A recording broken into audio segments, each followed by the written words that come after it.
Hello students, how are you all? I hope you all are in the best of your health. Today we are going to continue our chapter number Cutting Edge Technologies, chapter number 9. So in the last two videos we have learned about different cutting edge technologies. Today we are going to complete our chapter with the topics cloud computing and big data. So these two topics we will cover in today's video. Let's start. In the last two videos we have learned about artificial intelligence, augmented reality, Internet of Things, and today we are going to complete with cloud computing and big data. So artificial intelligence, in the last class we have studied, so let us quickly revise it. Artificial intelligence is the branch of computer science, and it makes machines or software seems like they have human intelligence. So we have studied in the first video. Augmented reality also we have studied. The word augmented means to make something larger or greater. In simple words, AR is a combination of real and virtual computer generated worlds. And in the last class we have partially completed Internet of Things. So today we are going to start with the wearables in Internet of Things. So you can see image in which a mobile phone is being connected with the wearables, means it can we say it a smart watch. So these devices can tell us how many calories we burn, heartbeat, blood pressure, etc. while walking a certain distance. Here, this watch is being connected with this mobile phone, and the GPS of this phone is providing information to this wearable, which is a smartwatch. So now this device can tell how much kilometer or how much meter we are walking while we are roaming here and there, and these devices calculate the distance traveled with the help of GPS of mobile phones. It is collecting the data from the GPS of this, and then it is calculating how much calories we can burn. So this is an example of IoT. ये IoT का ही example है, उसकी application है. IoT means Internet of Things. Smartwatches and fitness trackers are some notable examples of wearables. Wearables devices are installed with sensors which collect data and information about the users. अब देखो इस device में, इस smart watch में sensors भी होते हैं जिसकी हेल्प से वो हार्ट बीट और ब्लड प्रेशर भी कैलकुलेट कर सकता है. This data is later processed to extract essential information about the user. तो इस यूजर के ये extract the essential information means the devices process the information. ये हमसे कुछ input लेगा. Suppose it ask for our weight, it ask for the GPS data, and then it will tell us the information about the user. Now you can see the image in which different cars are connected with each other with the help of Wi-Fi. This is the application of IoT. In these cars, sensors are there which are sharing the information with each other. Suppose कि एक highway पे ये cars आप आगे पीछे हैं, चल रही हैं, and they have the GPS location and they are sharing with each other, so it can calculate whether आगे ट्रैफिक जाम है या नहीं. अगर ये कैलकुलेट कर लेगा कि सपोज कि आगे 1000 कार्स या 500 कार्स की लोकेशन जो है यहाँ से 2 किलोमीटर्स अहेड है, और उससे पहले it can take some other way to reach the destination. So इससे क्या हुआ, it has helped the specific car to save the time. Connected cars refers to the system in which devices in a car are connected with the devices of other car. एक car की devices दूसरी car से के devices से connect होंगे. They are connected with the help of sensors, cameras, radars, AI and internet. ये सभी किससे connected होंगे? Sensor से, cameras, radars, AI and internet. They can share information and help the vehicle to optimize their operations, maintenance and provide comfort to the passengers.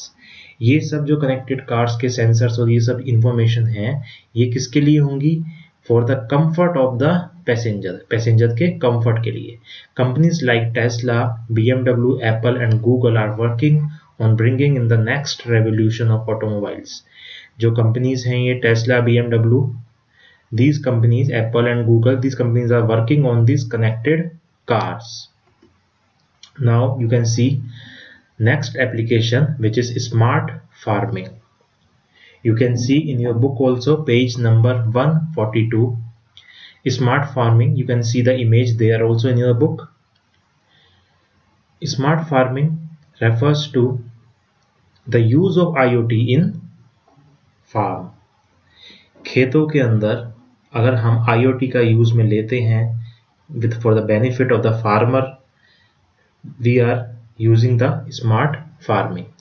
Suppose कि इस खेत में sensors लगे हुए हैं जो कि हमको वाटर लेवल बता देते हैं कि किस लोकेशन पे कितना वाटर लेवल है या विंड की क्या, क्लाइमेट की क्या कंडीशंस हो सकती हैं with collecting the data.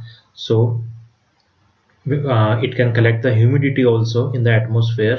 So ये सब चीज़ें जो information जो है ये एक फार्मर के लिए हेल्पफुल हो सकती है. So smart farming is one of the fastest growing field in IoT. IoT means Internet of Things. It automates farming techniques, take informed decision to improve quality and quantity of yield, minimizes risks and waste and reduces the effort required to manage the crop. ये जो smart farming है, ये techniques take inform decision, ये एक decision लेती है to improve the quality and quantity of yield, जिससे कि यील्ड की क्वालिटी और क्वांटिटी दोनों बढ़ सके या अच्छी हो सके. मिनिमाइज रिस्क एंड वेस्ट, किसी भी रिस्क या नुकसान को ये मिनिमाइज किया जाता है इसमें.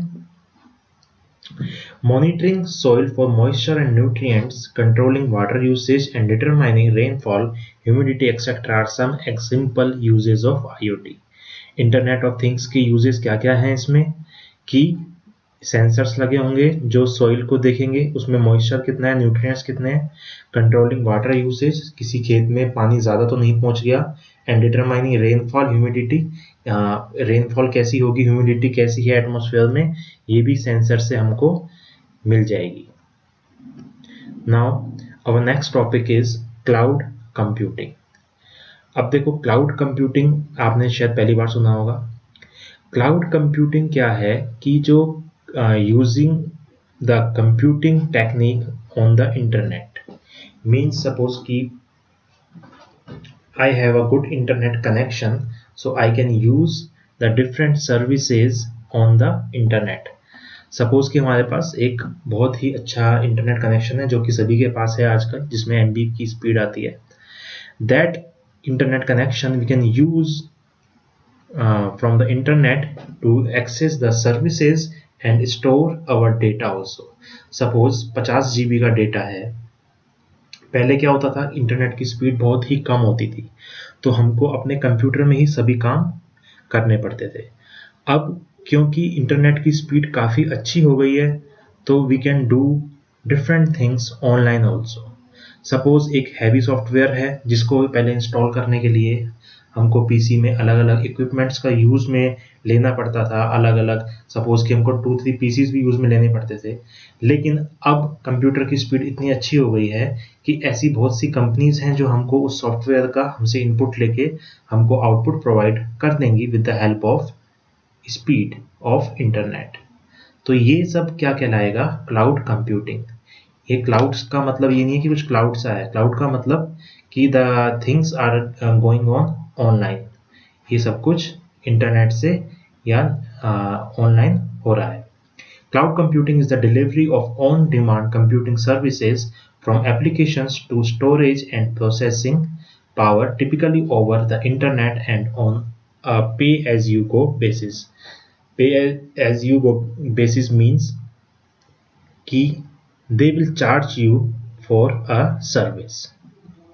Cloud computing is the delivery of online on demand computing services means जो भी हम डिमांड करेंगे वो सर्विसेज हमको प्रोवाइड की जाएंगी. Cloud computing enables users to store and access the data and different resources and or services without installing them on the computer. That is, data or services can be retrieved directly from the cloud remote server using the internet and web based applications. अब cloud computing क्या होता है कि वो store and access the data होगा without installing them on the computer. हमें अपने computer पे कुछ भी इंस्टॉल नहीं करना है, केवल इंटरनेट की हेल्प से हम किसी भी सर्विस को, किसी भी सॉफ्टवेयर को ऑनलाइन यूज में ले सकते हैं. आजकल बहुत से ऐसे सॉफ्टवेयर्स, हैवी सॉफ्टवेयर्स जो पहले, जैसे कि फोटोशॉप है, दी सॉफ्टवेयर जो पहले हमारे कंप्यूटर में इंस्टॉल होते थे, आजकल the softwares we can use online with the help of high speed internet. Benefits क्या हैं क्लाउड कंप्यूटिंग के? It centralizes data storage and processing. इससे क्या है, डेटा स्टोरेज और प्रोसेसिंग एक जगह हो जाता है. It offers huge storage space. इसमें क्या होता है कि हमको बहुत सी स्पेस ऑनलाइन ही मिल जाती है, हमको उसके लिए अपने पीसी में स्पेस ऑक्यूपाई करने की नीड नहीं है. It is cheaper as it reduces the spending on equipments and maintenance. अब देखो ये चीपर क्यों है? बिकॉज हमको किसी भी मेंटेनेंस की या किसी भी इक्विपमेंट लगाने की नीड ही नहीं है, ना ही कोई सॉफ्टवेयर इंस्टॉल करना है, ना ही उसका कोई हमको मेंटेनेंस करनी है, सॉफ्टवेयर की कोई अपडेट करना है, वो हमको ऑनलाइन ही प्रोवाइड हो जाएगा. It provides to work from any computer system.